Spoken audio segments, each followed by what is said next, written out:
What's going on, everybody? Welcome to another episode of Pod Scum. I am your host, Reckless Rex Ruger, watching my back. As always, you know him, you love him, the Freddie Mercury puppet. We're back with another incredible episode. Before we get down to brass tacks, I will, as always, address the elephant in the room. You're looking at the smoldering good looks, the luscious blonde locks. So I will confirm that, yes, I am the one and only love child of one Diamond David Lee Roth. So now there's that. Now you know. So we can move on to more pressing business, and that is tonight's episode, which I am super excited about. Before my guest gets in here, let me do the promotion thing. You know, if you have a podcast, you got to pimp it. The pimp hand is feeling strong. So here we go. Make sure to tap into Pod Scum on Facebook. The Facebook page, of course, is Off the Couch Boxing and Pod Scum. Both of my podcasts, one Facebook page. So tap in with us there. You'll get updates on new episodes, when those episodes are going to drop, who will be on those episodes, and any other big pertinent news. If it's popping off in the boxing world and the fight game, or if it's popping off in the music, arts, and entertainment world, your boy Reckless Rex will try to keep you guys in the loop with what's going on in those two worlds. And of course, if you're watching us right now, like, subscribe, smash that notification bell. I'm going to go into all this later because my guest is here. So I'll do a proper promotion later. We're going to get down to it now because I'm excited about this one. So let's jump into it and let's go. Michael. Yes. Hello there. Happy to have you on here, man. Thank you for doing this. Oh, well, you're welcome. Hold on one second. Looking good. Okay, let's see. Okay. Is there too much light from outside there? You're perfect. Perfect. Great. Absolutely perfect. And I know that my hair is in order because, as I said in my little preamble, I'm the one and only love child of Diamond David Lee Roth. So I have to have perfect hair. Yeah. Okay, well, sounds good. It goes with the rock star. You know, it goes with the rock star. You know, the whole shtick I got going on, you know? Okay, I don't know about your shtick, but okay. Well, so first of all, really, seriously, a pleasure to have you on here, man. And I guess full disclosure, man. Admittedly, I had heard your name, being a huge music fan, a lot over the years, but until I saw Drew Stone's documentary, and I've had Drew on the podcast, I really didn't know as much as I thought I did, man. But what a great documentary. You know, I found myself saying, you know what? I didn't know who the fuck this guy was, but now I do know who the fuck this guy is. Well, Drew did a really good job on the film, on the documentary. I was grateful that all the artists, not all the artists, but many of the artists that I've worked with said yes when I asked them to participate.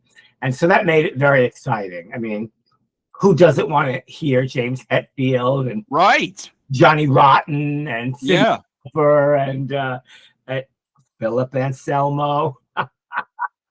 Now, did you know at an early age, man, how early on in life did you know I'm all in when it comes to a life somehow in music? Oh, yeah. Okay. Well, I always loved music. I lived in Brooklyn. We lived under the elevated train. I was 7 blocks from Lemoore, the music venue. Sure. I would always go there. A lot of us would go there, and all of us probably just had graduated from high school. So we were underage, but that didn't stop us, and that didn't stop the brothers from letting us in. Right. I always loved music. I always had a little AM transistor radio that I listened to, 77 WABC. And back in the day, radio wasn't formatted the way it is today, which is awful. Back then, you know, you could hear We're an American Band by Grand Funk. You could hear Respect by Aretha Franklin. You could hear Todd Rundgren's Hello, It's Me. So there was always a variety of artists that you could hear on AM radio. And that really, like, you know, pricked up my ears to being able to hear a variety of music. Sure. But I don't know if that's what you asked me. Well, no, no. Well, so, but how early on? How early on did you, in your mind, say, "I'm all in. I'm going to somehow have a career in music"? Oh, okay. I don't know. Definitely a little before I was 19 years old. But I knew that I always knew I wanted to be in music. I had no idea what that meant. And I had no plan B. So, we're moving along. I'm graduating from high school in 1977. And by, let's see, I don't want to lose my brain yet because we've just started. But yeah, I always knew I wanted to be in music. So here we go. I graduate from high school. I go to the School of Visual Arts for about a year or two. It's 1979. I am walking in the East Village, and I see this building. It was a beautiful building. It was an Art Deco building. And there was a little piece of paper on the wall, and it said video club opening. And I thought, oh, well, this sounds interesting. Yeah. So I walk into the building because I've never had fear. So I walk in, I look around. It's a beautiful building. It's Art Deco. You know it. We all know it back then as the Ritz. Present day, it's Webster Hall. And so I'm wandering around, and the man in the balcony said, "Kid, what do you want?" And I was like, "Oh my God, I want a job in this video club," whatever that means. And he laughed in my face, and he said, "Do you have a resume?" And I was like, "No, I don't have a resume." School of Visual Arts, and that's what I do. I said, "But I love music." So after he got done laughing in my face, he called me up to the second floor of the venue, which is where his office was. His name was Jerry Brandt, God rest his soul. And way back in the day, he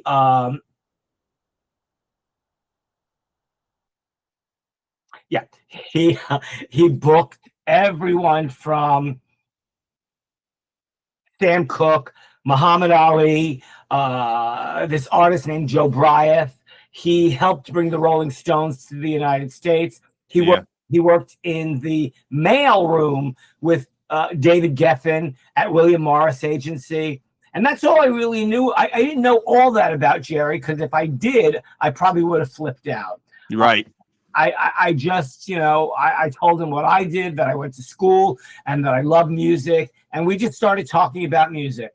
And I don't know how long our talk was, but he said, "I'm going to hire you. You're going to get my mail. You're going to open my, you're going to get my mail." Oh God, I can't believe I'm falling apart already, but it'll all be good. Again, you're going to get my mail. You're going to help book the artists here at the Ritz. So it was already, I feel like, oh my God, I think I'm in the music business. Yeah. So he hired me. I was 19 years old. I went back to School of Visual Arts. I quit so that I could have a full-time job working for Jerry. It was incredible. I was a kid. I was 18. I had no idea how to book artists, but I was a sponge, and I listened to everything Jerry said on the phone when he was talking to Rob Light at ICM or Ian Copeland at FBI Booking. I just listened to everything so that eventually I would know how to book a room that, I don't know, held 1,500 people. Yeah. And I did that for 3 years. And it was really, what an extraordinary learning. Yeah. On the job training. I mean, baptism by fire. True. Yeah. So it was all that, and then some. It was crazy. I was out every night. I was crazy. It was extraordinary to start my music business career working for Jerry Brandt at the Ritz for about 3 years. I was blown away watching the documentary, because I'm watching it, and and as Drew is showing snapshots and pictures, I'm just like, wow, this guy rubbed elbows and or met everybody on the way up. It was pretty incredible. Yep. Yeah. Yeah. I mean, now, so obviously all those pictures and stuff that Drew used are all stuff that you have archived or that you possess. Because, I mean, what a history that you've got just in photographs. I mean, right this minute, I don't remember what Drew put up. But yes, I gave him most of those photographs. Yeah, incredible. Absolutely incredible. And so at 24 years old, you know, and I'm having a hard time even wrapping my head around it because I can't believe there's a lot of A&R guys that get a documentary made about them. You know what I mean? Like, I don't think most people even know. Huh? They don't. They don't. No, they absolutely don't. And then at 24 years old, I got to know, you know, because they've been such a part of my childhood. I'm 52 years old as a metal kid from the 80s. How do you make the correlation and meet the mighty Metallica? Oh. Okay. So I probably, when I left Jerry, I was sad. But, you know, I knew I had to move forward. I knew there were more things in life, in the music business, that I wanted to be part of. Yeah. So I got hired by this gentleman named Bob Krasnow. He was the chairman of Elektra Records. Mm-hmm. And as a young A&R person, I was still going out every night. Yep. I was speaking to publishers, managers, booking agents, and artists themselves. If we're just talking about Metallica right this minute, I got to meet a guy named Johnny Z. Yep. Who had a little label called Megaforce Records. Yep. Yep. And, they really didn't have money, but they were able to make records. Yeah. So I think one of the first couple records they put out was an Anthrax record, a Testament record, Metallica record. Yeah, they were in on the ground floor on the thrash scene pretty early. That is correct. Yeah. So we both heard about each other, and Johnny asked if he can come to my office, and he brought some vinyl for me to listen to, and we got along like a house on fire. Yeah. He was so great, John. Like, I loved him immediately. Yeah. And so he wanted. Yeah. He wanted me to sign the Gallagher brothers. Raven. Thank you. Raven. I'm sorry that my brain is That's okay. That's okay. My brain is currently not working. I wasn't even sure if I was giving you the right answer at that moment. I'm trying to go back into my own metal files. You know what I mean? Like, Raven. I had heard their music. I liked them. He said, can you just give us some money to record some demos? So I think I must have given him, remember, it's 1983. I think I gave him $5,000 to record what I asked them to be 5 of their best songs. So, you know, they did do that, and they came back with some great tunes. The problem was I had heard Kill 'Em All. I had already seen Metallica at L'Amour in Brooklyn. And I knew that these young people were doing something very special. Yeah. There's nobody that sounded like them. Yep. I don't know, some months go by. I think I went to the West Coast to do some business. It so happened Metallica were playing there. Lars gave me his business card, of course, Lars and his business card. And I said, you know what? I love you guys and I have to have you in my life. And he said, but you know, we're signed to a label. I said, yeah, we'll fix that, you know. And so we fixed it. So at some point, you know, I said, John, I love you and I love Raven, but I'm going to sign Metallica. Yeah. Well, he lost his mind. You know, he wanted to kill me. Yeah. Those are like his babies, you know. Yeah. Yeah, sure. Kids. And, you know, I don't know, you know, we worked it out. We worked it out because money talks. We worked it out because Elektra is a major label backed by Time Warner. Mm-hmm. And that's how we worked it out. So we can fast forward a little bit, and I go to see them at Roseland. I bring our head of radio, Mike Bone, and I bring Bob Krasnow, our chairman, and it was, it's so funny because it was a Megaforce event, and I think Anthrax maybe went on first, or Rexx went on first, or Metallica went on, and then Anthrax. They weren't the headliner, but that sold out crowd was mostly there to hear Metallica. Sure. At that point in time, the cassettes were being shuffled around. Yep. All the bootleg cassettes and stuff like that. So that night really was extraordinary. It was a killer night. Everybody lost their mind. So I went backstage when it was over. I pushed my way backstage, as only I can do. Yeah. I was screaming and hollering, and I was drinking, and I was drunk, and they all looked at me like, who is this person? Yeah. Because remember, I'm as young as they are. Right. I looked even younger. Yeah. Lars had already met me, and he said to James and the guys, "That's Michael Alago from Elektra Records."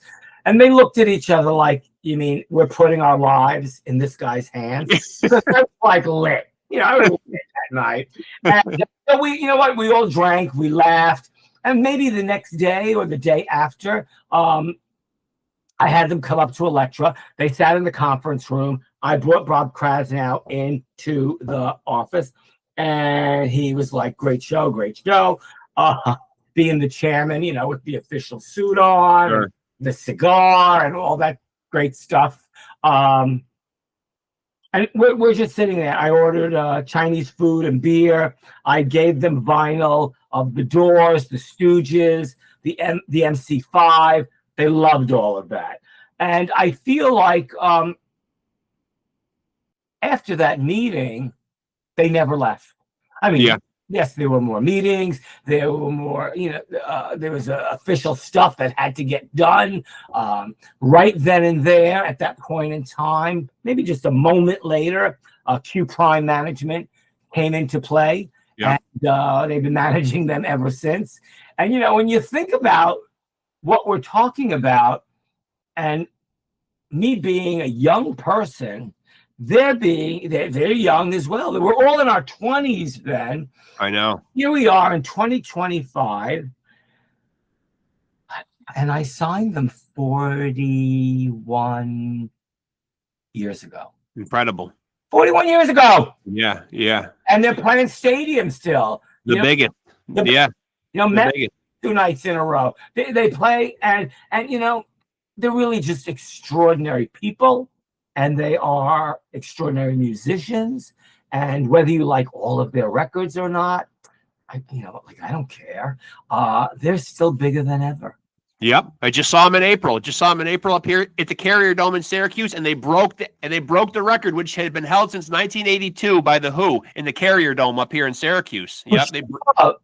Yeah. It's so funny. I was going to go to that, but instead I gave my sister's friends 2 tickets for that show, and they lost their mind because I don't. Incredible. Yeah, incredible. And so let me backtrack for a minute, because when I picked up on something that you said.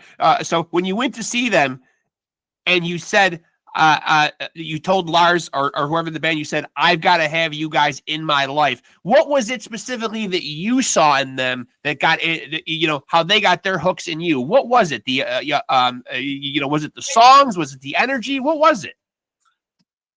It was immediate.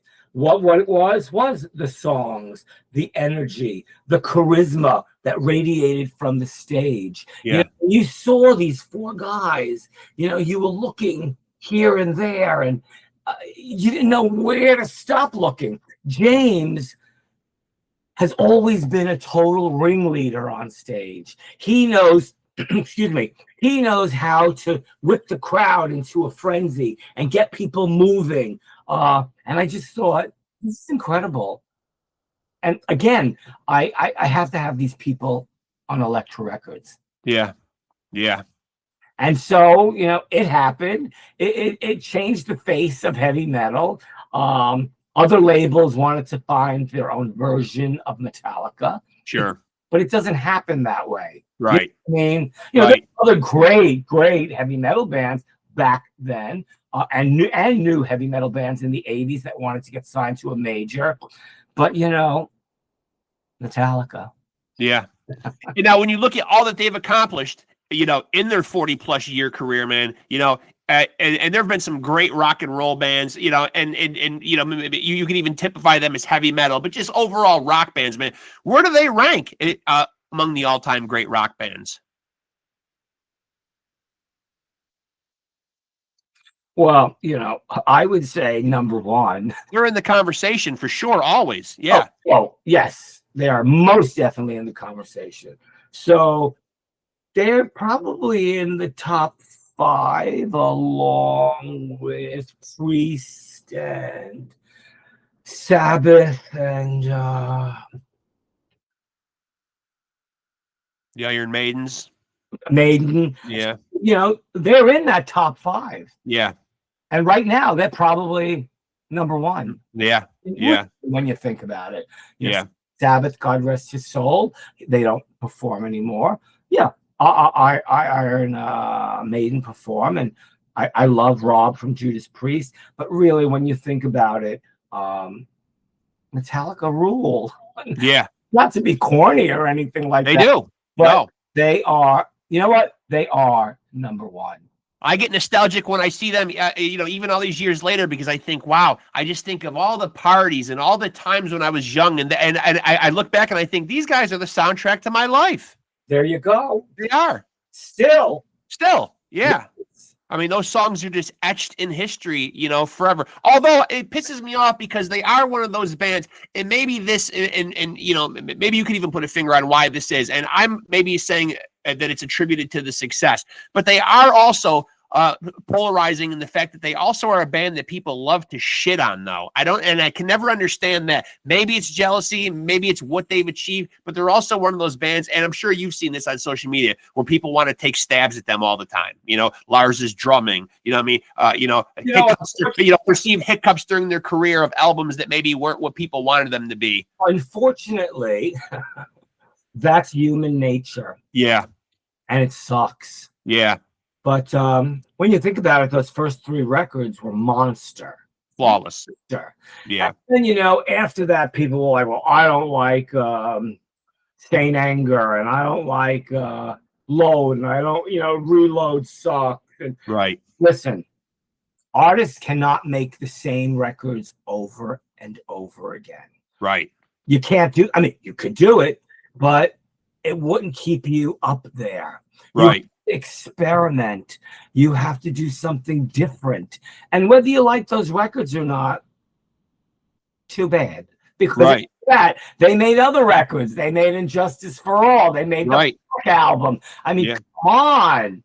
And they are number 1. They're still playing 2 nights at MetLife, 40,000 people a night. Yeah. So it's just the nature, unfortunately, of how humans are.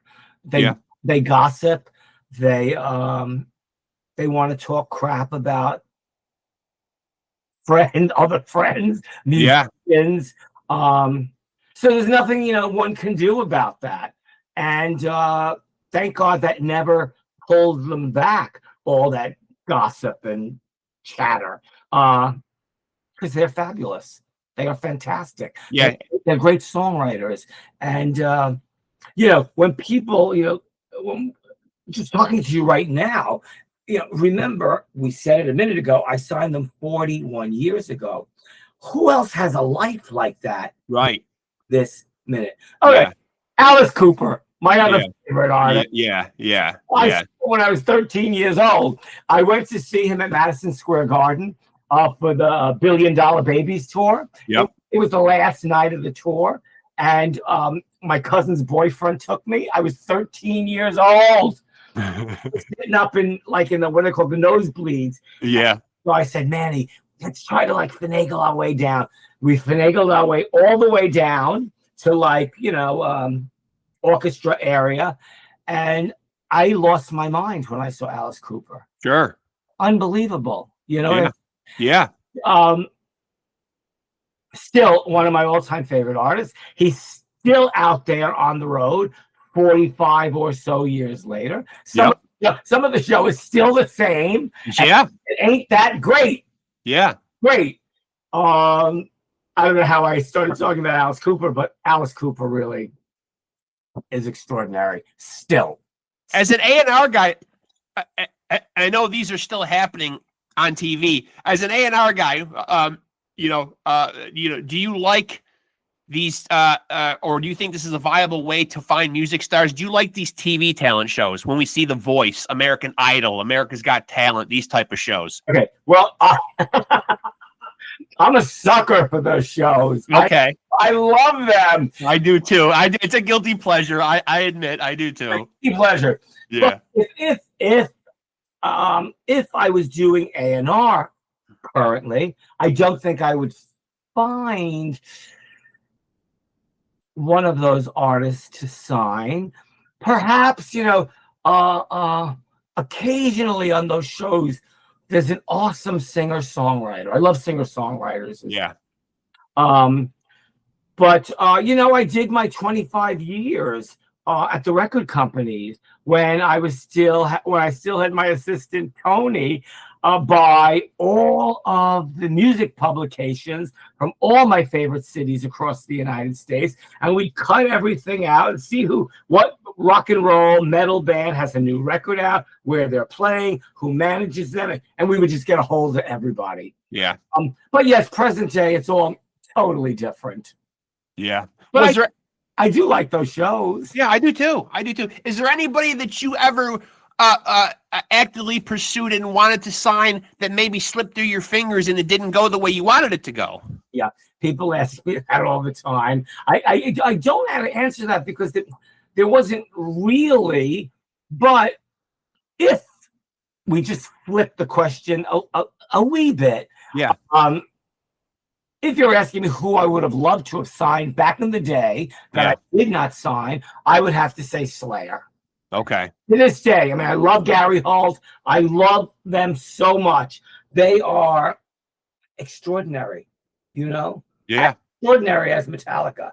Yeah. Technically a bit different, but they're extraordinary. And I would have loved to have had them as one of the artists that I signed back in the day.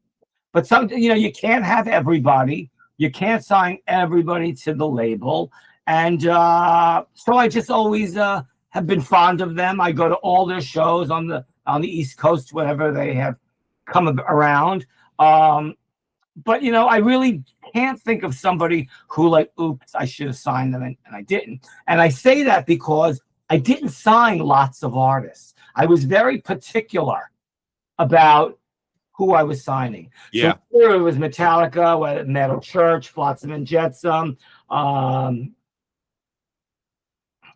White Zombie. It was few and far between of artists that I wound up signing. I loved hearing you say Flotsam and Jetsam. I love those guys. I've actually had a couple of them on the podcast. What great guys. They just this minute signed to Napalm Records. Yeah. I'm glad for them though, because they're really and I had someone on here kind of make the comment that heavy metal right now really is, and I don't know if you agree with this point, it really is still kind of an old man's game. Those elder statesmen of the bands are really still kicking ass. Yes, they are, and they're getting signed. Yeah. And what a wonderful thing that older artists still have a life. Yes.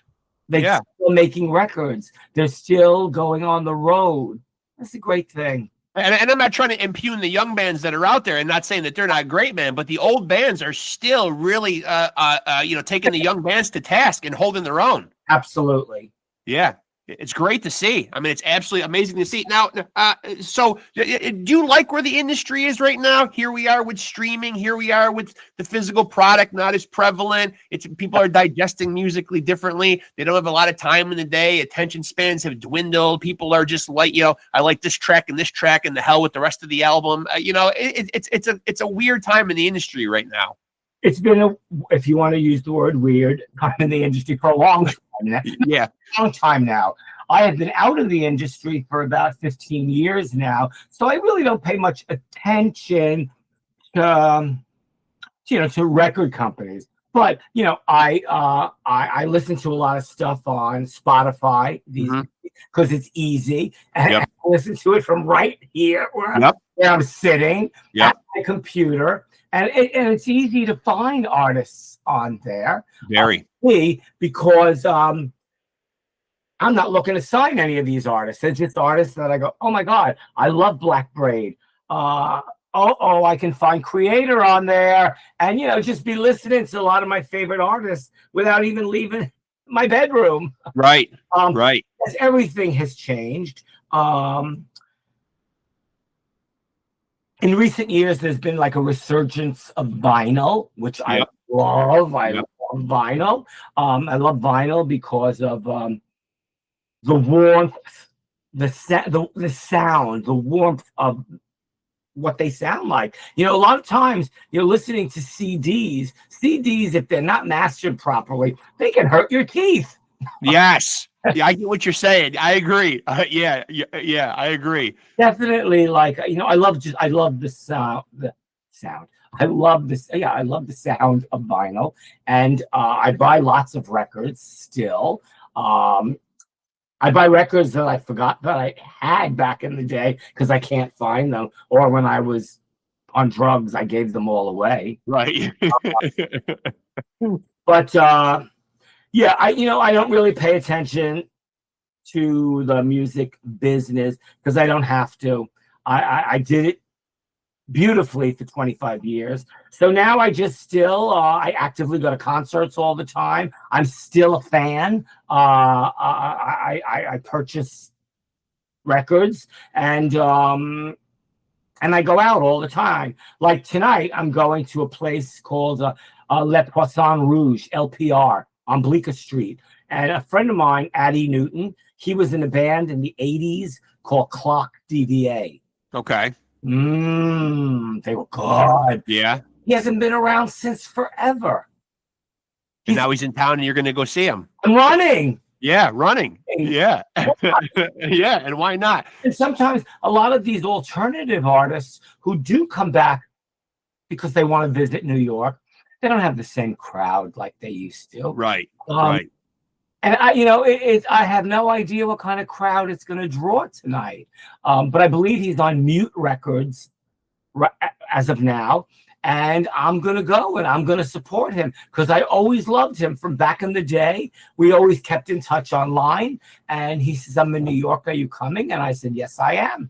I always find that, I support artists all the time. I love that. Oh, you must. I love that. I love that. People can't make that same living that the bigger artists make. So when you pay that $20 at the door and you see, certain artists that, maybe there's only 100 people there. You know what? You got to support these people. You got to buy the CD. Well, you got stickers? I'll take that sticker. I'll take that patch. And I'll take that bit of vinyl. So, you just one has to be supportive of artists who are older, like I said, who may not draw huge crowds anymore. But if I see that they're coming to New York and there's somebody I used to love and I still love now, I'm running out that door. I love that. I try to add that caveat on these episodes all the time. If people love their artists, get out to shows, buy merch, and you got to do it, man. If you love these artists and you claim to be a fan, you got to lift them up. You have to. Totally. You have to. Yeah. Now, if I can deviate from your career for a little bit, because I do sometimes kind of like to break off, talk about other interesting aspects of your life. And I think now that we're in a society now where we can talk more freely, that stigma has kind of been raised about being able to talk about mental health, about addiction, all that stuff. How did you lick your addiction? Oh God. Yeah. I drank a lot back in the day. Sure. But at one point when I drank and drugged too much. Yes. Our chairman, I was 32 years old, I remember. And our chairman came to me and he said, people are talking about you on the street. This has got to stop. And you're drinking way too much. So of course I said, Bob, I have no idea what you're talking about. Yep, the denial, of course. It's part of it. It's part of the journey. Of course. Yep. So he told me cut the crap. And I'm telling you right now, you are going to rehab, or you could pack up your office at 5 o'clock. And I'm like, Bob, man, you don't understand. He goes, go pack up your office. I was mortified. Yeah. I was mortified. This is Yeah. the best job in the whole world. Sure. So his assistant, Ruth, comes into my office. I'm basically almost crying. And she says, Michael, Bob doesn't want to fire you. Go to rehab. And Marianne will set it all up for you. She was in our human resources department. I'm furious. It's over Christmas, and I got to go to friggin' rehab. Yeah. So I went to Hazelden, famous Hazelden in Minneapolis, and I did my 30 days there. And it was really incredible. I learned a lot about myself. I also learned that for 30 days, I wasn't going to drink and drug. Right. I was still a little mad because when I got back home in that new year in 93, I still had the job. I still had to go out every night. Right. But I couldn't, drink with the bands. I couldn't drink with the managers and the publishers. So that pissed me off for a very long time. Yeah. So I stopped. I didn't even go to AA back then because I was like, I'm not going to AA. Right. I'm not doing any of that. Yeah. I did what they call, I stayed dry. So from 32 years old to 40, 8 years, I stayed dry. And I was pissed off the entire 8 On years. that. Yeah. And then finally someone said to me one night, I was at Bowery Electric or somewhere on the Bowery, and they said, would you like a drink? And I said, I'm very effing thirsty. Give me a drink. So I drank from 40 to 47 again. And I had HIV. And I was taking my HIV medication with vodka and Jägermeister. Yeah. Like you're supposed to. It's the only way to wash it down, of course.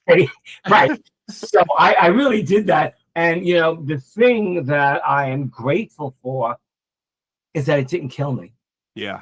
All the guys that I knew in the music business, they all got HIV. They all got AIDS. They all used to come to my office and say, Michael, I don't have what they say I have. And I'd be like, Eric, it doesn't matter. Just stop doing the cocaine. Yeah. Clean your act up.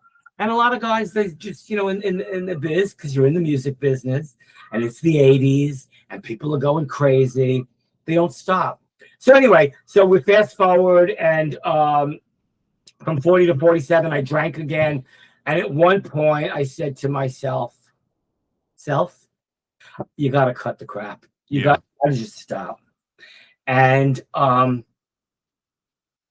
it was October 21st, 2007. I had fallen asleep on my sofa with my clothes on, everything.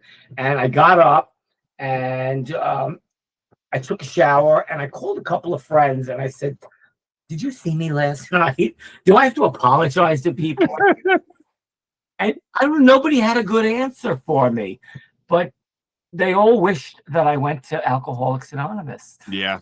That I would go to a friggin' 12-step program. Yep. So that day, that Sunday at 2:30 in the afternoon, I remember very clearly, I went to a 12-step meeting, and I never left, and I go every day. Now, keep in mind that At one point, there was that horrible thing called COVID. So for 4 years, all the meetings were on Zoom. Right. What we're doing now. Right. And now I go to Zoom every day. I go to 9 o'clock meetings, and I don't argue about it. You know, it's a 1 hour meeting. And if that 1 hour is going to keep my head on straight, who am I to argue? Right. And, you know, it's already October 1st. On October 13th, believe it or not, I'll be 66 years old. You look fantastic. You do. I would never believe it. I'm going to have to see some ID. I'm going to have to ask for, yeah, I'm going to. And I'll have 18 years clean and sober. Congratulations. That's amazing. Yeah. And I never have wanted to drink or drug again. I realized that it really almost killed me.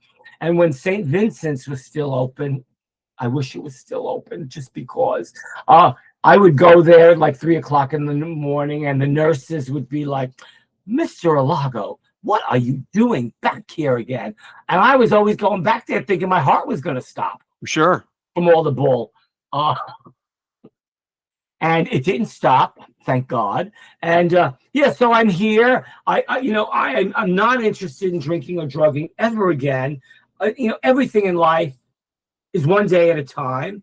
And, you know, I have a good life. I have a good life because I didn't die. But that's a heck of a profession to be in, though, because as you mentioned, you're out every night. You're around artists. You know, you mentioned the era that you were coming up in. You know, the '80s, the '90s. The '80s was certainly a decade of decadence. Everybody had money. Everybody was partying. You know, it was quite a decade. A very tough situation to stay sober in, though. Yes.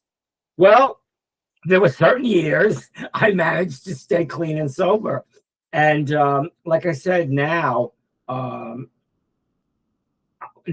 mostly just I go around with Drew talking about our documentary. Yeah, I have a book out called "I Am Michael Alago." Reading music, signing Metallica, beating death.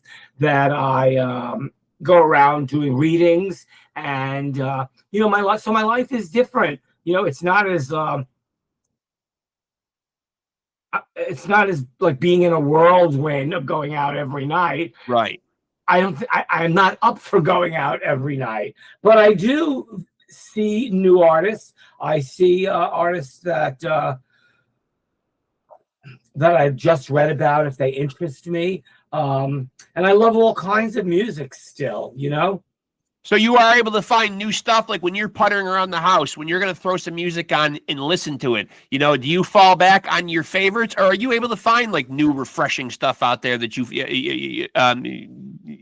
that you'll give a chance? Yeah, well, you know, I love this band called Black Brave. And so good. And they just put out their third record, and I'm glad I know about them. You know, there's a band called Black Anvil. They're from Queens. They put out some fucking hard records. And, you know, I still listen to my favorites like Voivod. Yep. And Crass. Yep. Yep. In about a week, I'm in Brooklyn. I'm going to go hear Swans. Do you know Swans? Yeah. Yes. But on the topic of Drew, though, how involved were you in the legendary? Because you are down in the city. Obviously, you know, certain areas have certain scenes. Seattle had the grunge. You know, the death metal's big down in Tampa. You know, the Bay Area thrashing. New York had such a great hardcore scene. How immersed in that scene were you? Well, I was more immersed early on in the punk rock scene. Right. So I would go underage still, again, backtrack, going back and forth. And I would go hear the Dead Boys and Patti Smith and all these new artists that were getting signed to, you know, like Seymour Stein's label, Sire Records, the Ramones, Talking Heads. I mean, there was all that stuff. What was your question again? How immersed you were in the New York hardcore scene? So it's still the 70s, and I would be out every night. And so I would be at CBGB, Max's Kansas City, Great Gildersleeves, which was also on the Bowery. And then later on, when the hardcore scene came into play, I still went out all the time. I would tell people I go to those shows because the guys are cute. I couldn't help myself. Right. But yes, I love the music. I love the insanity. I love the insanity of it all. Yeah. For me, I love things. The harder, the better. Okay. The better. I don't want no nonsense. Top 40 or anything like that. I want to hear things hard. And I'm surprised, like I never wore earplugs in my entire life. Me neither. No. Good. Oh, good for you. Yeah. I like you more now. And yes, I got, what do you call it? I have tinnitus. Yeah. I blame it on Wendy O. Williams, who I love. And I went to see the Plasmatics at Bonds back in the day. Yep. I get there and I'm like, oh my God, it's sold out.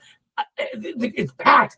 I made my way to the front and I hooked onto the stage, and the marshal was like right there, and I'm like having a heart attack watching Wendy O. Williams for like 90 minutes. And when it was over, I was still there. This ear is ringing like nobody's business. And from there on, I think I had tinnitus. Sure. Yeah. Worth it though. I don't have it. What? Worth it though. Absolutely worth it. Yeah. Totally worth it. Yeah, absolutely worth it. Now you've been to see so many shows, so maybe this is a loaded question, but are there one or two bands that you've seen live that really stand out where you were really blown away? And again, that's probably a tough question because of all the multitude of acts that you've gotten to see live. But is there anybody that just really resonated and is stuck in your head all these years? Well, are you talking about back in the day or now? Just in general, just live shows that you've seen that really blew you away. Oh, sure. I loved Alice Cooper, the Dead Boys, Iggy Pop. I've seen him millions of times. Yeah. Black Flag, Crass, Voivod. Killing Technology is one of my all-time favorite albums. I tell my kids all the time that there was this band called Voivod that was warning us back in the day that technology was going to come and bite us in the ass. And they wrote all those early albums about technology being potentially dangerous. Incredible. Very prophetic. Yes. Yeah. I went to see them at the beginning of this year in Montreal. Yep. 70-piece orchestra. Yeah. They're pretty incredible. Yeah. 6 in a row. I lost my mind. And Voivod are still one of my all-time favorite bands. I follow them. Just recently, I also just saw a great show at the Gramercy of Sacred Reich and Dark Angel. Oh, great. Dark Angel. Yeah. And I love Phil from Sacred Reich. He's a sweetie, and his band is still amazing. So those are just some of the artists that I have gone to see that I still go see if I know they're around and are going to be in New York City. Do you, where do you see the next, I asked somebody this on the podcast the other day, back in the 80s, we used to see all these big, larger than life personalities. And I don't know if this was because of label backing that these people were, obviously they had talent, but they were really pushed, they were really promoted, and they were these larger than life, the Cyndi Laupers, the Madonnas, the Princes of the world. You know what I mean? Will we see these larger than life personalities again in the music industry? They're out there, obviously, but how do they come to the forefront?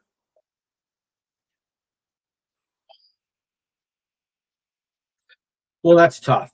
There's always going to be artists who are not wallflowers, that have charm, that have that charisma, that have that big talent. Right. I think why it's tough to find them now is because the record companies aren't what they used to be. Right. A lot of these artists work harder than ever to put themselves out there and get them, and make sure they have management and even if it's an independent record label, I want to change the subject just for like 1 second. Sure.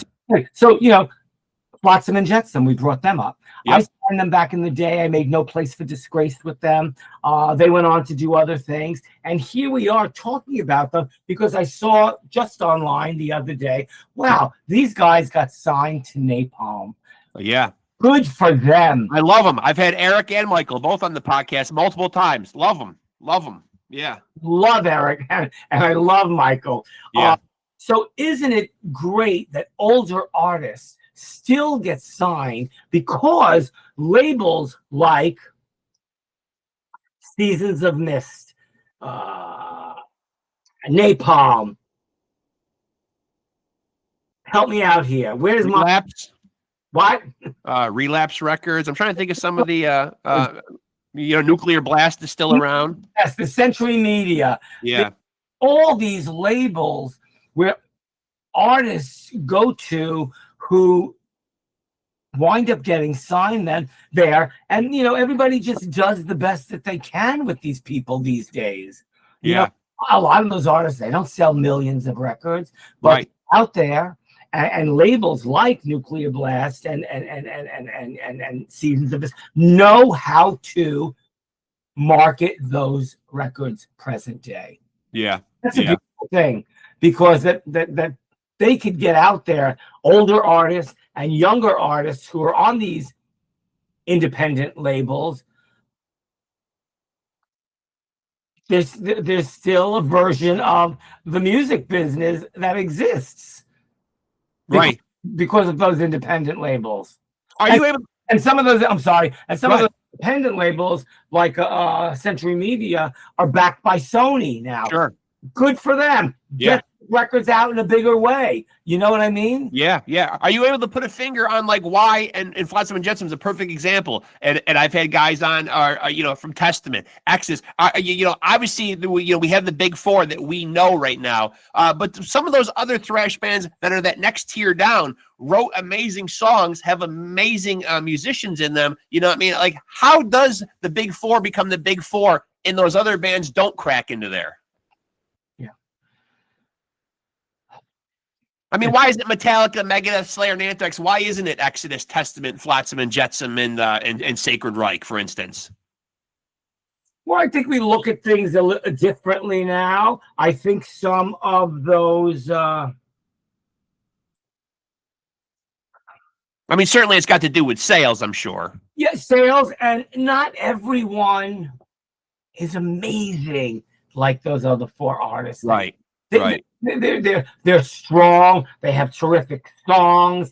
I don't know if they're as charismatic as the four you mentioned. I'm not mentioning any names at all. But sometimes it's just a wow factor. Yes. Yeah. And things just don't happen for certain artists in a big way that you would hope. But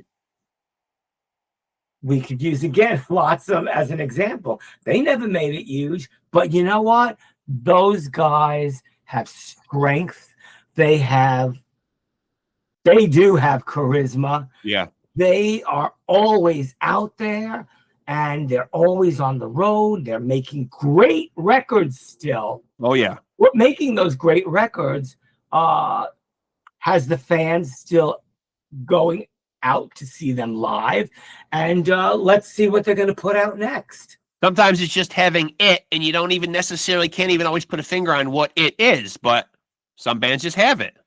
Well, yeah, but the it factor really is that charm and charisma, and how you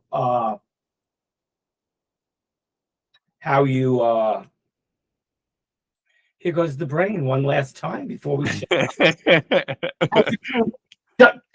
how you connect with your audience. Right. Really are like, Eric AK knows how to connect with the audience. Right. Knows how to connect with the audience. On another genre, Cyndi Lauper connects beautifully. Yes. Our audience. Yeah. And because of those incredible songs. Yeah.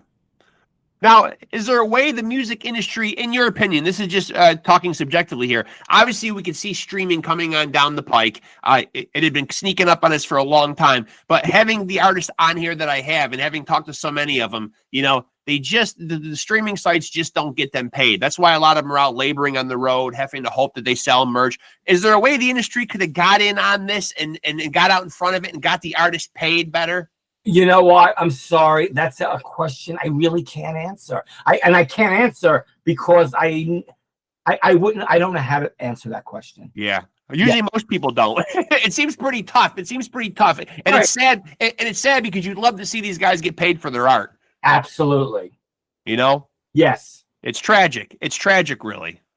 But like I said, there are people they're artists that just continue going out there and bang on the doors, and they're just out there still doing their thing, whether they're huge or not, you know. If you're dedicated to your craft and your band and your bandmates, you still go out there and do your thing. Right. Whether 300 people are coming to see you, or whether 1,000 people, or whether 40,000 people. If you are dedicated to what you do, and you're any good at it, go. Continue your art. Keep making incredible music. Yeah. Now, early on, you were the fan club president for the Dead Boys. What was it specifically about the Dead Boys, of all the punk bands that were out there then? Why did they resonate with you? Loved their attitude. Loved the songs.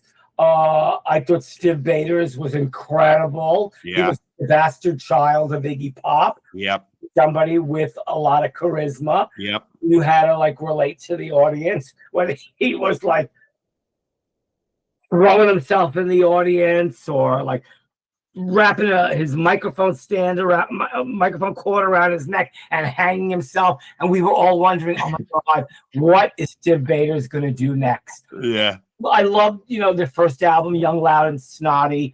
They just that music, their attitude, that record, those songs, it just resonated with me. And so being a young person going to CBGB, I mean, I had no idea how to start a fan club. Right. So the only thing that me and my friend Jody did was we Xeroxed like 8 pages of pictures, put a paper clip here in the corner, yeah, and wrote and let people know in some publications that they have a fan club. And all the fan club was this zine. Right. When you're 14 and 15, that's all you know. Right.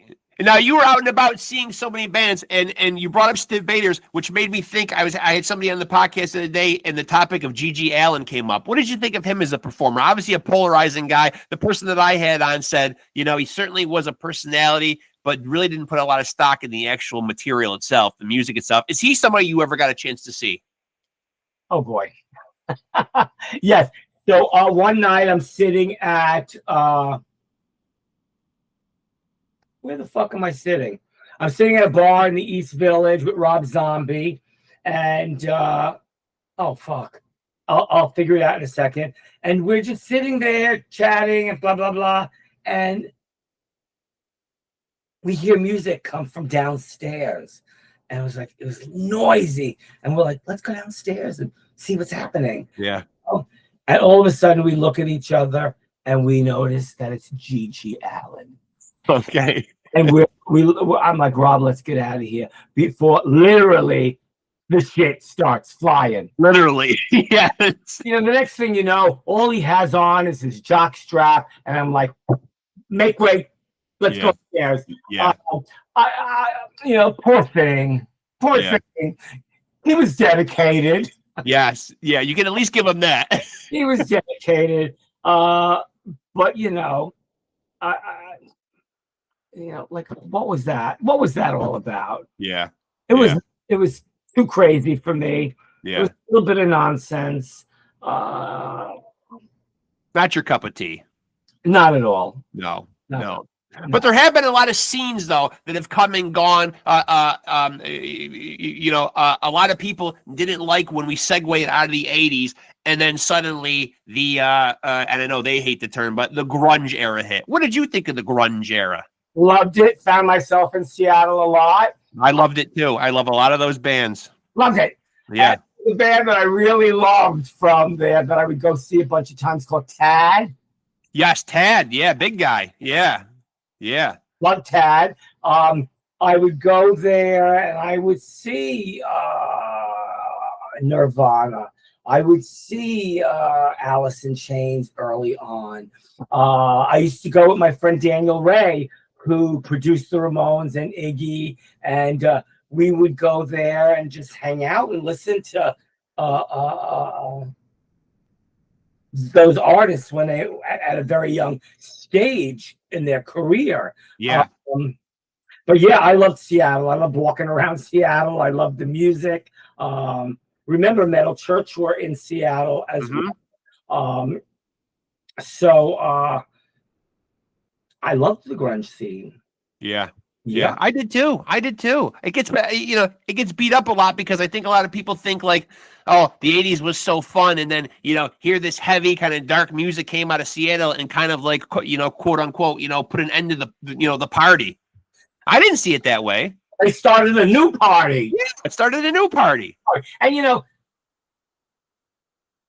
always have to call something something. Right. Something was grunge. Right. You know what I mean? Yeah. And for as many people that maybe didn't like it, oh my God, the amount of people who loved those bands. Yeah. It's incredible, All these years that you spent in the industry, man, do you remember the best piece of advice you were ever given?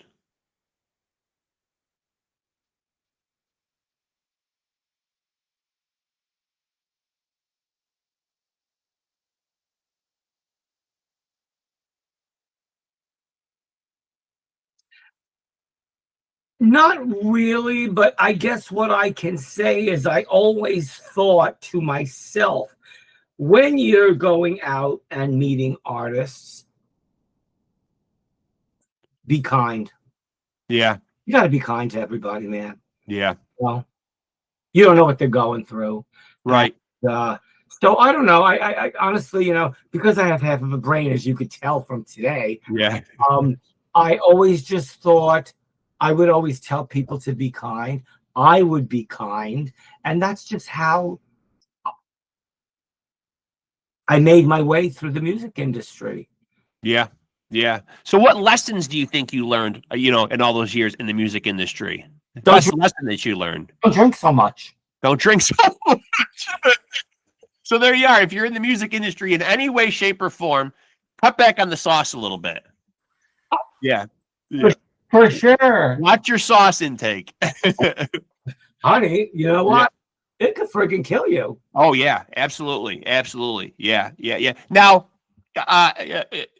obviously, you've probably worked with a lot of, musical artists over the years. We've lost a lot of legends. Rest in peace to all the great ones that we've lost. Are there particularly a couple that really hit you hardest? Of artists that we lost? Yeah. Maybe ones that you formed good bonds with. Like what are the ones? And I'm sure they all hurt in some way, shape, or form. Even the ones you don't know that well. I'm an Ozzy fan. Just losing Ozzy sucked. I didn't know him on a personal level, but he's a big part of my life. So when he passed, and they were going to have the show in Birmingham, I was in Dublin, and I walked into a record store, and I saw the first album, and it was like on 180 gram vinyl. Yeah.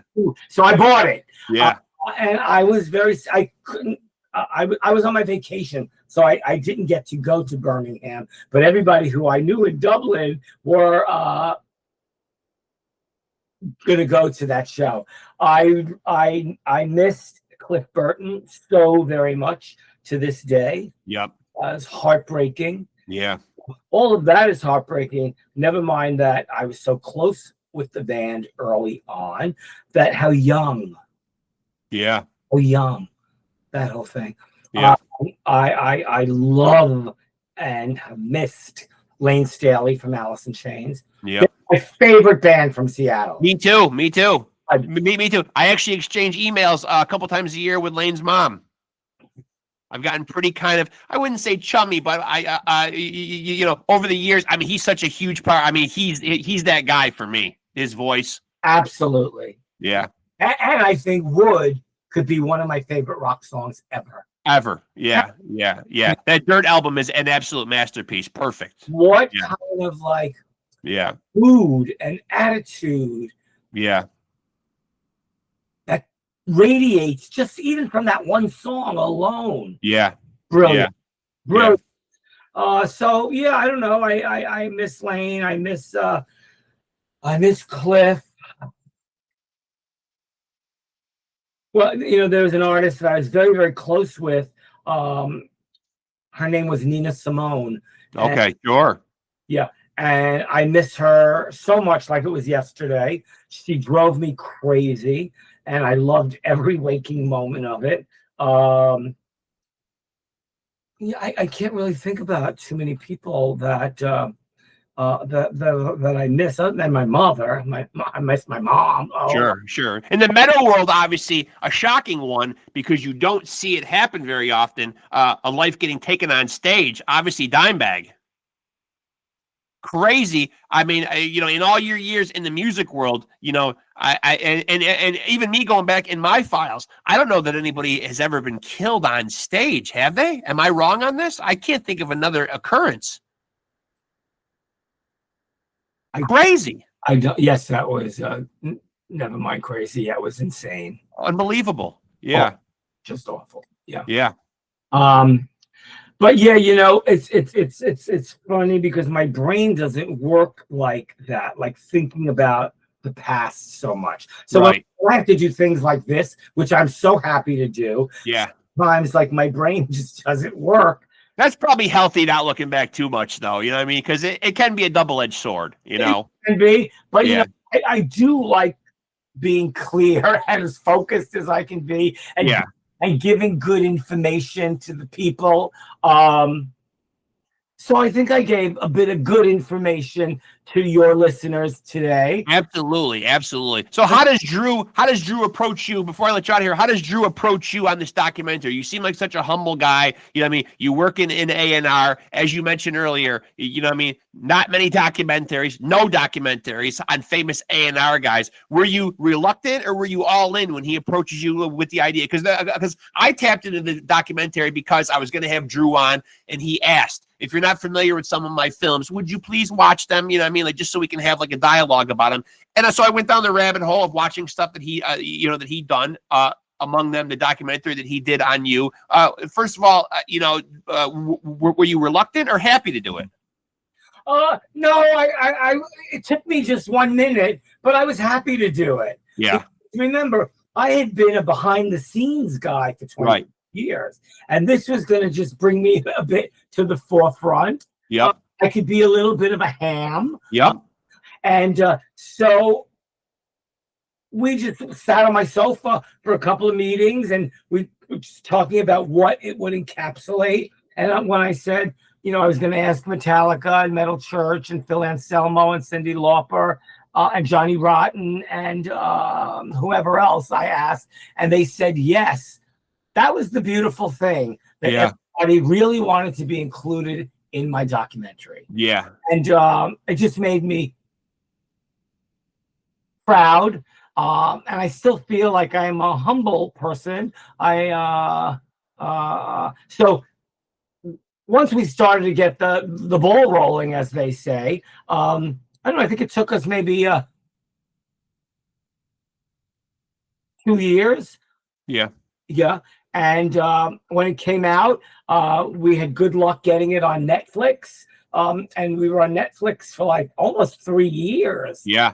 And then, because they don't really have documentaries up in front for like years. Right. But we've been very lucky because after that, our distributor got us on Amazon Prime, Tubi, Google Play, Xbox, and YouTube. So like couple years later, we're on 5 platforms that we never dreamed of being on. There's nobody left saying, who the fuck is this guy? They all know now. They know, but they say it as a ha ha ha. And it's really, I'm so proud of that. And I thank you and our producer, Michael Alex, and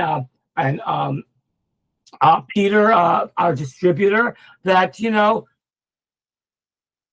we're all over the place still. Yeah. And that's a great thing. It really is.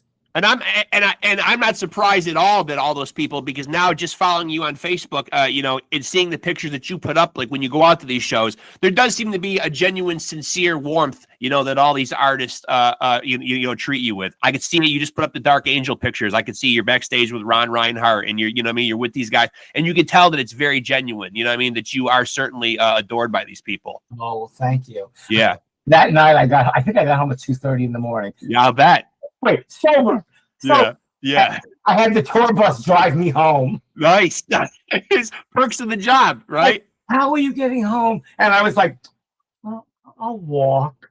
And they're like, dude, you're not walking. Get on the bus. That's nice. It was really only across town, really. Yeah. You know, like 5 blocks this way and 3 blocks that way. But I got on that tour bus. Sure. And they took me home. And it's just incredible. Incredible. And so what are you doing these days now? Catch people up a little bit now in your post rock and roll you know, career. You know, how is Michael Alago keeping himself busy these days? Yeah. Oh, it's a different kind of busy. I make adult collages. Okay. I have a portrait book coming out of Polaroids of men that I took from 1998 to 2009. It's very specific. It has nothing to do with rock and roll. But it has, my pictures are like kind of like raw and in your face. Okay. I do have a very, my friend Christopher, have a very rock and roll feeling to them. And my friend Mike. Okay. So these are all pictures like from the 90s that I took. That's my friend Mike. Oh, okay. And that's my friend Christopher. So photography is the passion these days. I guess I should have said that to you. Yeah. Yes. After my 25 years as an A&R person, I started taking pictures, and this Polaroid book, which hopefully will be out for Christmas, it's called Polaroid Encounters, and it's just portraits of men. And Sean from White Zombie wrote the text for the back of the book. Nice. And that's what I do these days. I make adult collages, and I sit in front of the computer, and I watch too much television morning and night, which is fine with me. There's so many good things on TV. There is. I have my 4th photography book coming out. So, you know, it's a different kind of a life right now. And like I said, I'm still going out. Like last week, I went to Brooklyn to the Meadows, and I saw Black Brave. A couple of nights ago, I'm terrible with the brain. I went to see Sacred Reich and Dark Angel. So I'm always going out. But it's a different kind of like just life. It all boils down to rock and roll for me. It is. But like I said, I'm home a lot. I'm having a little problem with my right leg. I got like a bit of, they say it's arthritis, but I'm not sure what it is. So I got to go back to the neurologist soon. But, you know, I don't let anything get me down. You know what I mean? If I could live through the HIV, AIDS years, I could live through COVID. You know, like that was all 35 years ago. Right. They can't even find it in my body. Right. 5 years. Yeah, and that's remarkable, man. The nurse in me is Phil. Yeah. And that's it. And it's I'm amazed by that, because that's my day job. I work as a nurse in healthcare, so. Oh. Yeah. Okay, so you know a lot of things. Yeah, me and my wife are both nurses. Yeah. Okay. Yeah. We always laugh because I work in a nursing home, and she works labor and delivery, so she's bringing them into the world. Unfortunately, I'm usually seeing them when they're going out on the other end, but circle of life, you know. Sure. Yeah. It's like when I went to visit my mom 8 years ago when she was really on her way out. Yeah. I always like to say that she was the first person that held me. Yeah. and I was the last person that held her. Comes full circle. Yeah. It comes full circle. Heavy duty. But That's heavy. You show up. Yeah. Yeah. You have to. Like in life, you know, because I'm sober and I know better these days. Yeah. Oh, there's my mom. Yeah. She was, you know, this tall. Yeah. Yeah. That's just a little Polaroid of the two. Short. Yep. Shortly. This was us. Oh my God. In 61 in Brooklyn, me and my mom. Now was she happy about you getting into a career in the arts? Supportive? Yes, but she always said, "What is it that you do again, Michael?"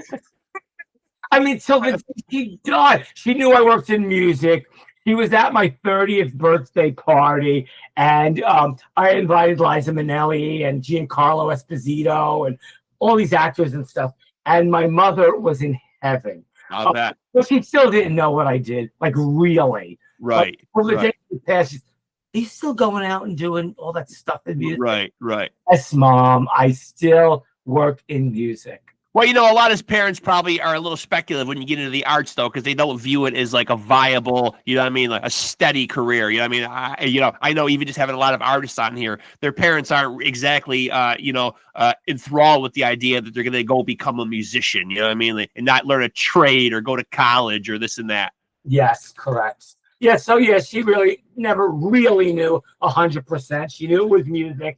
And until the day she passed, she continued to say to me, what is it that you do? What did you do again? I would explain it because, you know, by that time she was in her late 80s, early 90s. And, you know, that's just what you do. Well, that's a good full life, though. That's a good run. Oh, yeah. That's when she was 94. God bless her. That's a good run. That's a good run. Yeah.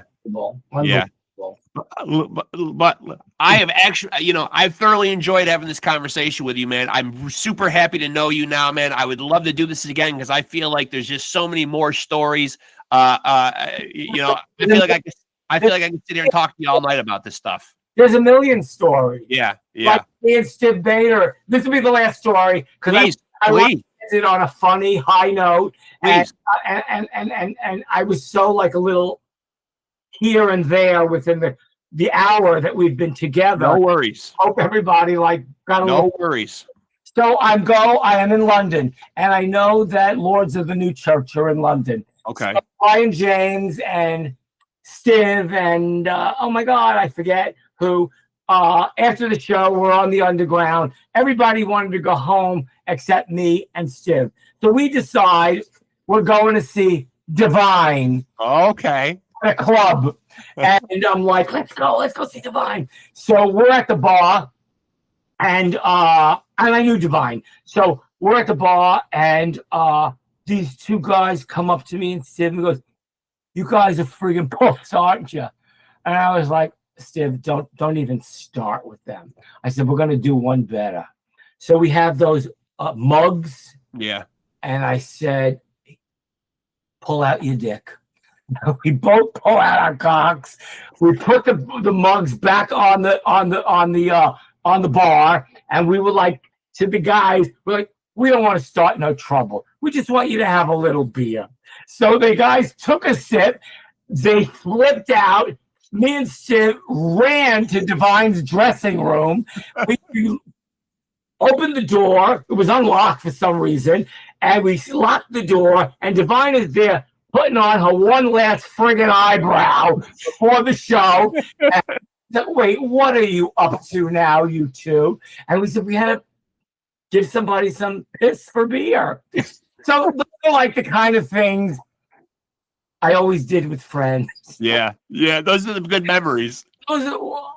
Those were the good times. Those were the days. DAZE. Yes. Yeah. The days. Absolutely. Absolutely, man. Listen, man, this really has been wonderful, man. And I'm glad that we're in contact now. We will definitely do this again as long as you're up for it. We will do it again. Yeah. I want to say thank you to your audience for listening to my insane stories. But you know, I've had a great life. And the beautiful thing is I'm alive. Yes. I'm 66, and I still race around like there's no tomorrow. Amen to that. Amen to that. And it should be us. You know, I would like to say personally, you know, thank you. And I think the fans will too, because of all this great music that you have brought into people's lives. You know what I mean? Oh, yes, of course. You know? So, wait a minute. Where do you live? I'm in upstate New York. I'm near Syracuse. Oh, right. You told me this already. Yeah. And I'm in Manhattan, in Chelsea. It's funny because every time I tell somebody that comes on this podcast that I'm from New York, they instantly associate it with I've got to be in the city. People don't even understand that there's a whole nother part of the state. They just automatically think, what borough do you live in? You know what I mean? They don't understand central New York, upstate New York, that there's other parts. When you tell someone New York and you don't specify, they divert right to you must be in the city. Correct. Yeah, I'm 4 hours from all the exciting part of New York City.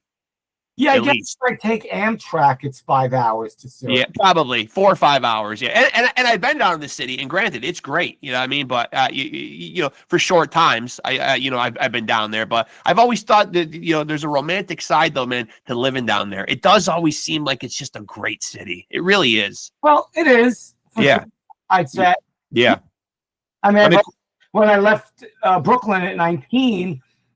I came to Manhattan, and I've been here ever since. Yeah, it's a good place to put down roots. Good a place as any, right?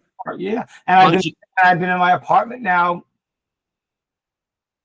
about 33 years now. So yeah, I'm settled in. Yeah, you are. I appreciate it though, man. This has really been fun, man. A really memorable one, man, and just so many great stories, man. And we will definitely get on here and we will do this again. It has really been a pleasure, man. Really, I appreciate you doing this. Oh well, my pleasure. I really appreciate you having me. Yeah, my pleasure, man. And stay in touch. We'll talk again when I put the episode up. I'll send you the link. Yeah. Oh wait, let me just ask you a quick question. Please. Yeah. Do you ever edit anything? No. No, okay. I do not. Okay, shut up. Okay. Yeah, I keep it raw, real, and unfiltered. And the reason that I do that, and Drew asked me this when he came on too, because I think when he first came on, he's like, are we already rolling? Are we recording? But I'm 52 years old. And even though I do a podcast, I think people think that I'm a lot better with the technology than I am. Truthfully, as soon as I put this Google Meet room up and I hit record, yeah, I'm off and running. And in post-production, I just don't know how to do a lot. I'm not from that era. I'm sure you can relate to that. Like we're not from that era. On, off. I'm lucky. I can open up the computer. I know how to hook the webcam up. I know how to work the mouse, and that's about it. The mouse. Yeah, that's about all I know how to do. And thankfully, I know how to take these episodes, and even that took some tutelage. I know how to take them and get them to YouTube, and that's about the extent of my knowledge right there. Then that sounds fantastic. Thank you. I thank your audience, and we'll do it again. Really a pleasure, Michael. Thank you so much. Good talking to you, man. Enjoy your concert tonight. Thank you. Bye-bye. All right. Good talking to you, my friend. And there he goes, folks. Truly a legend.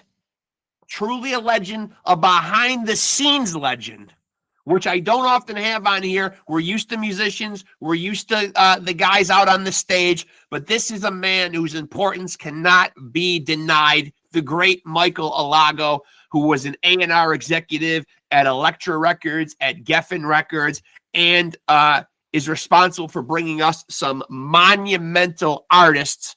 A big one for me, and we talked about it plenty in the episode, 24 years old, and he signs the legendary Metallica, among many other amazing, and you guys can go down the rabbit hole and research who Michael Alago is.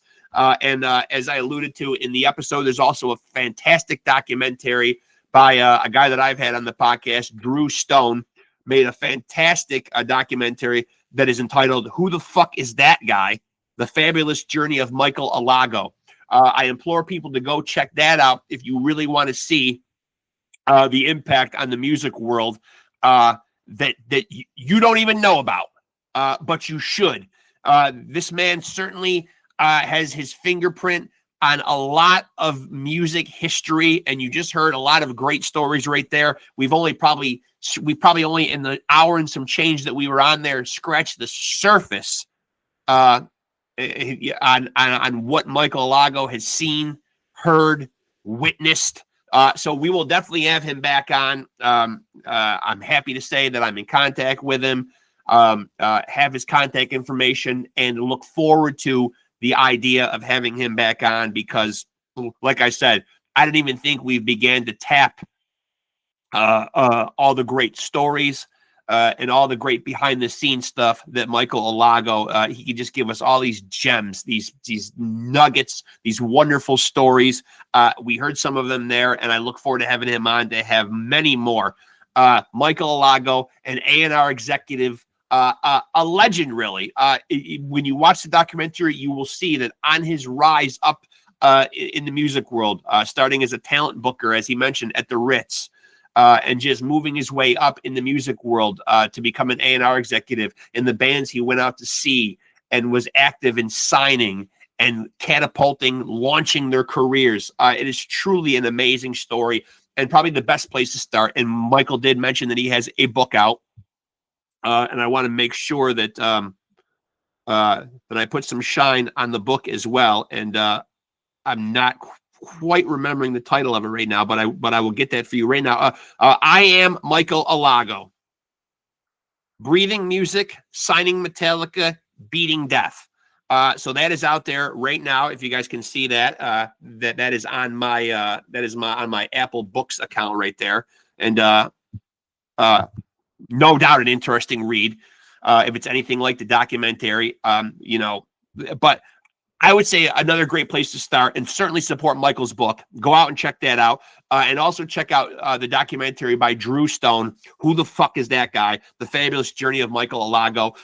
I myself, being a huge music fan and a guy that knows a lot of the stuff that happens behind the scenes, and certainly knew the name Michael Alago, realized when I watched that documentary that I knew far less than even I thought. Being a huge Metallica fan, reading biographic books on them, I certainly knew the name, but really didn't know his impact beyond Metallica, and just who he is and how much he mattered, to the rock and roll world in general, even beyond Metallica. So go check out his book. Go check out the documentary. I think you will enjoy it. Big thanks to Michael Alago. Really, really enjoyed that conversation. And now I'll go into my own shameless promoting, which I was in the midst of doing when Michael came into the chat. So here I go. Pimp hand, still feeling strong, even after an hour plus conversation. So I'm going to promote. Make sure to tap into PodScum on Facebook. The page is Off the Couch Boxing and PodScum. And of course, tap in with us on Instagram. Your boy Reckless Rexx is trying to be better on there. As I told Michael, I'm not from this technological era, but someone chirped in my ear and said, Rexx, be a little more active on your Instagram. The kids are all going there nowadays. So I'm trying. I'm putting up little videos, shorts, reels, whatever they call them nowadays. So you can check us out. Same handle on Instagram, Off the Couch Boxing and PodScum. So both podcasts getting love on Facebook and Instagram. I'm not going to carry one for each podcast. I just can't be bothered with it, folks. I won't do it. People have said, why not a separate Facebook page or a separate Instagram for both podcasts? No, I can give you updates on one account, both shows. So it is what it is. That's where I'm at.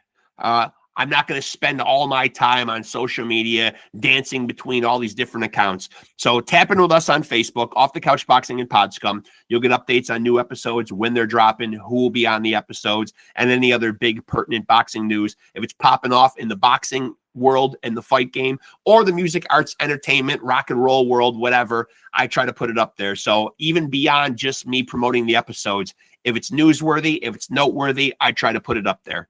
And of course, if you're watching us right now, this is where you'll witness those amazing conversations like the one we just had with Michael Alago. So if you're here, like, subscribe, and smash that notification bell wherever it is. It's up at the top of your screen. Look up there, find it, shaped like a bell. You can't miss it. That's the one you need to hit so you can stay tapped in and get notified when new stuff is dropping. So again, I appreciate you guys.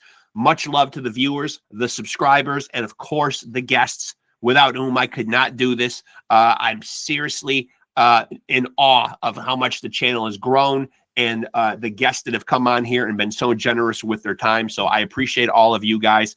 Hope you guys enjoyed that episode as much as I enjoyed chopping it up with the legendary Michael Alago. So this is your boy, Reckless Rexx, reminding you to take it easy and keep it sleazy.